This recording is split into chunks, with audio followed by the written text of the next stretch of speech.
I heard a loud pop, and it wasn't from the pad work that I was doing in Muay Thai. It came from my Achilles snapping. And in that moment, I was forced to pause. Little did I know that pause would extend for a couple of months. And what I didn't expect was all the lessons that I'd take away from the period in which I was forced to slow down. Hello, my name is Angela Wing. I'm a leadership coach, consultant, martial artist, and host of the Leader Within podcast. For my 2-year anniversary, instead of spotlighting guests, I want to share with you my story. This is about facing a setback, finding patience and grace, and leading through the gray. Have you ever gotten stuck in analysis paralysis because you were trying to make as informed of a decision as you could, and then one of your choices was no longer on the table because of the delay that had happened? Well, I have. And it was actually my most recent experience when I ruptured my Achilles. After a foot fracture, a hand injury, an arm injury, I was finally getting back into a training rhythm. Then pop. I was finishing a switch kick, my foot is planted, and then suddenly my heel was floating and I couldn't bear weight anymore. I chose not to go to urgent care or emergency. Instead, I went home, did some research, booked a car with the next morning so I can get some scans done, and I started messaging all of my health professionals team saying what their thoughts are, because on the internet, there was a mix of feedback around, should I get surgery? Should I not get surgery? Etc. After talking to the right person eventually, I realized I started off on the wrong path. I should have went to Emerge or urgent care. Instead, I went to a sports med doctor a few days after the injury had happened, and they said, because of the delay and being in the wrong foot, my foot being positioned incorrectly, so it was at 90 degrees instead of pointing downwards, he said, if you want to fully recover, you need to see an orthopedic surgeon. And that hit me. I was overwhelmed with emotions because remember, I was reading up on all these different options that I could have explored, and at this point, if I wanted to fully recover, it was only one path. And I didn't want surgery because I don't want to spend so much time trying to focus on the recovery aspect of it, right? From blood clots to managing infections, etc. But at the end of the day, again, when I saw the orthopedic surgeon, same sentiment. He's like, you waited too long, and now if you actually want to fully recover, you need to go down the surgical route, and I'm going to see you tomorrow. And in that moment, when the decision was ultimately made for me, thinking back to that experience, I learned that leadership isn't about having the perfect answer or always having all the answers. It's about making a decision with enough context and knowing when waiting will actually cost more than acting. And so a reflection question for you is, when have you waited too long or was stuck in analysis paralysis for too long trying to control every single variable only to have one choice at a time being taken away from you? Part 2, when you can't perform. Have you ever confused rest with failure because your ambitions never slowed down? Well, for me, surgery brought nerve pain, poor sleep, brain fog, sometimes slurring my speech out of exhaustion. I couldn't train. I gained weight because I was eating the same amount of calories and moving less. Routine tasks took way longer than it typically did. And my brain was basically on overdrive because I had to think about every move when I was trying not to hurt myself in the process of it. And on the outside, I am very, very, very lucky to have a supportive community around me, and it could have been so much worse. But on the inside, I was mentally spiraling during this initial period. Why? Because what once kept me grounded, which is having a consistent schedule and training, was taken away from me. And you might argue, yeah, like you could have done upper body stuff or whatever it may be, but honest to goodness, because of the lack of sleep and the fatigue of all those different things, like my body was more leaning towards, okay, just chill and rest and focus on recovery for the first few weeks, especially after surgery. Like, don't even worry about training because you're crawling up and down the stairs, so your triceps are getting a mighty fine workout. And then all the work that you're doing on crutches is also doing something for you too. So just chill. And so during this period, I developed a whole new level of patience and grace for both myself and my body. Because I was forced to just be, I noticed I felt like I was falling behind. Because when you think about a martial arts perspective, you earn stripes, belts, for the most part, depending on what you're doing, as you progress through each stage. So for me, because I was basically on the sidelines for a few months, I started watching my peers get ahead of me. And so you might think, oh, were you jealous? I was like, no, actually, like I'm happy for them because they put in the time. But for me, I thought I should have been way further than I otherwise would have been. But you know what? I've learned that during this period when you're still, it's actually not failure. It's an opportunity to understand the feedback that you are receiving. Because my body was telling me, I need to slow down. And you would have think that I would have figured that out after having multiple injuries back to back over the last 2 years. And yes, you could argue that, well, it's because you're a martial artist, you train, etc., and all that stuff. But comparing myself to some of my other training partners and how much less injuries they actually had, I could argue then that my body was giving me feedback. Ultimately, what was that feedback? It's telling me to rest, slow down, recalibrate.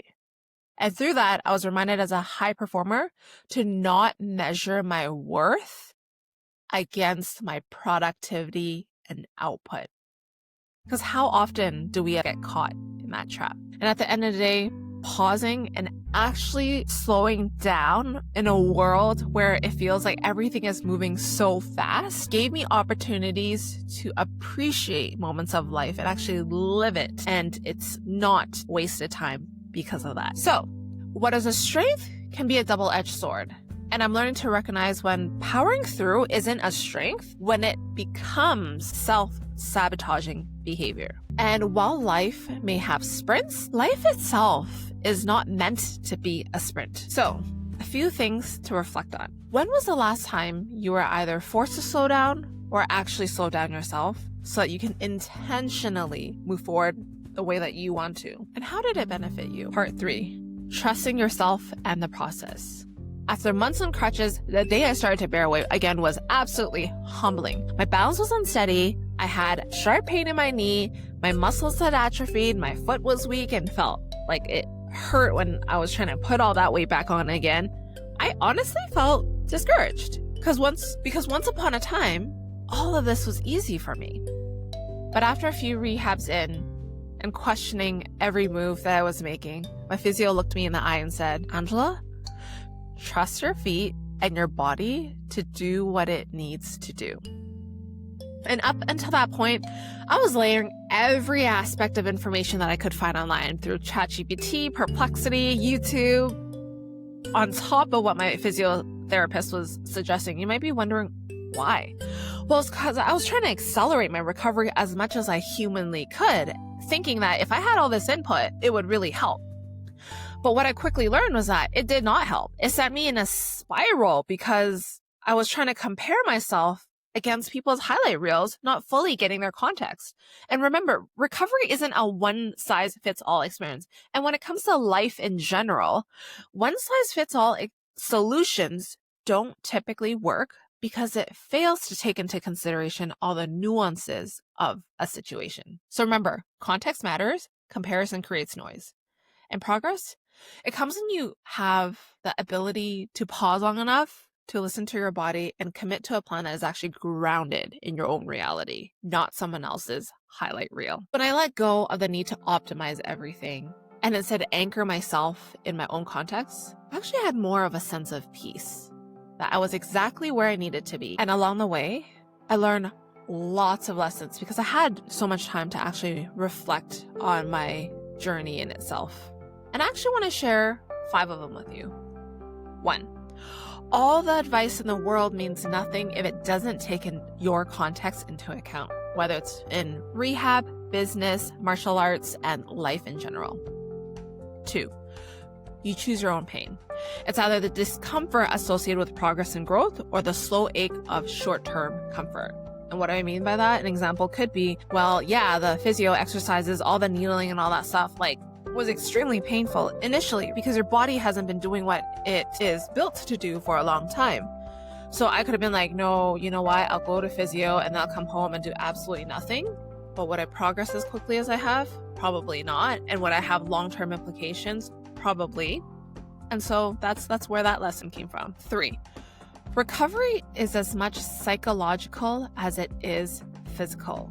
So through this journey, I've learned to speak to my inner critic, to celebrate the small wins, and to trust the process. Or start appreciating everything even more so than before. Because if you know anything about me, I'm naturally a very grateful person, but because of all the opportunities that came up from slowing down, such as having way more dinners with my family than I otherwise would have, having the ability to actually not constantly be moving at 150 miles an hour, even though, again, like that's something that I can do good at.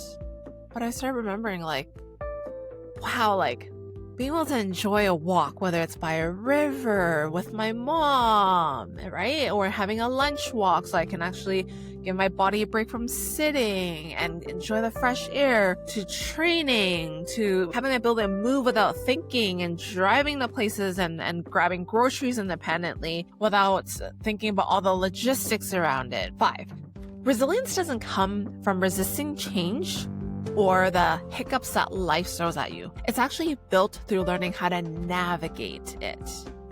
And so as rehab continued to progress, I learned that progress never begins with perfection.